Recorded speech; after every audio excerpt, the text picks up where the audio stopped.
a wealth builder for the rest of your life. So as you think about your commitment, again, let's go back to your family conversation, your early year conversations about money.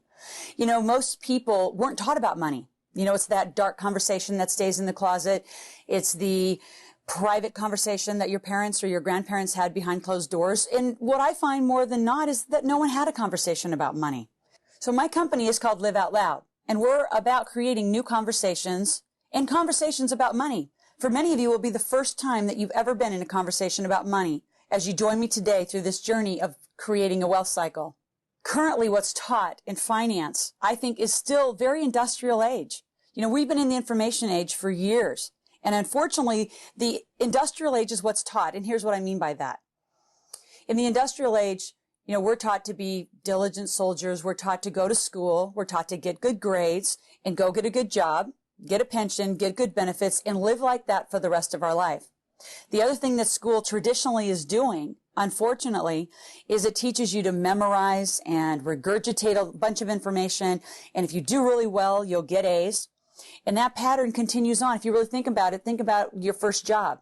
You do really well and you produce a report or you produce a project, and all of that in hopes of getting a raise. So every year through school, we were taught for 12, 14, 16 years how to get A's, how to diligently go be performers and have someone else give us the scorecard. And then as adults, you go on and you get a job. And now, don't get me wrong, I'm not saying that jobs are bad. I'm saying the pattern that it created has not created a wealth building psychology. And so what I want to really inform you about is how do you get a wealth builder psychology? Because it's one of the first things that you need to do as you start down this journey towards becoming an absolute phenomenal wealth builder. So as you think about the industrial age and how you grew up and how you've been patterned to make money and live what I call a performance-based life, you know, where other people tell you it's okay that you get an A and they tell you it's okay and you finally get a raise. I'm going to suggest that you need to make a commitment to yourself and give yourself permission to be fabulous, to be wealthy, and create all of the money that you want in your life. See, in the information age, it's about leadership. It's about responsibility. It's about time for you to take control of your financial life. Now, as I say that, most of you will say, well, I don't know how to do that. And I'm not sure about this conversation you're talking about, Laurel. And what I'm going to suggest is that you follow with me for the next hour and enjoy a journey of learning a new way to think about being a wealth builder, because wealth builders are entrepreneurs. And I'm going to challenge all of your thinking and your structures and the way that you've been patterned around money and offer you a new opportunity, a new way to be with money that's going to create more success in your life than you have ever realized. And here's what's different about our programs at Live Out Loud, is that this is going to be one of the most sustainable wealth building programs you'll ever hear, and one that gets you to a millionaire status faster than anything else you've ever heard. So stay tuned and join me as we challenge your thinking and challenge your patterns of your day and your life to create you a new wealth builder. So let's go back and talk about the industrial age versus the information age one more time, and just deepen the understanding and what I'm going to suggest, the commitment to yourself that it's going to take for you to become a wealth builder.